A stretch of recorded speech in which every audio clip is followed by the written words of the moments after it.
একটি ম্যাচের আগে সে দলের প্রতি ভূমিকা রাখে একজন অভিজ্ঞ কোচ, কিন্তু একটি ম্যাচ শুরু হওয়ার পর থেকে সে দলকে জিতিয়ে আনার আগ পর্যন্ত দায়িত্ব রাখে একজন অধিনায়কের উপর।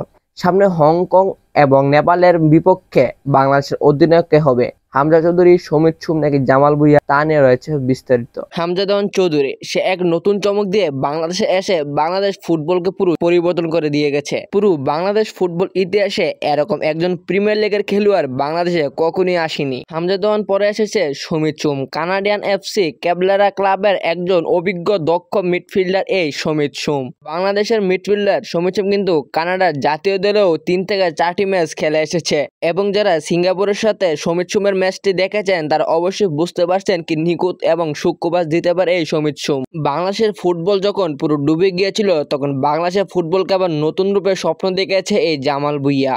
হামজা দেওয়ান চৌধুরী, সমিত সুম এবং জামাল ভুঁইয়ার মধ্যে কে অধিনায়ক হলে আমরা বাংলাদেশ ম্যাচের মধ্যে কোনো হার দেখব না, সবসময় শুধু জয়লাভ দেখতে পারবো। এবং হামজা চৌধুরী এবং সমিত সুম এবং জামাল ভুঁইয়ার মধ্যে কোন অধিনায়কটা বেস্ট হবে কমেন্টে বলে যান।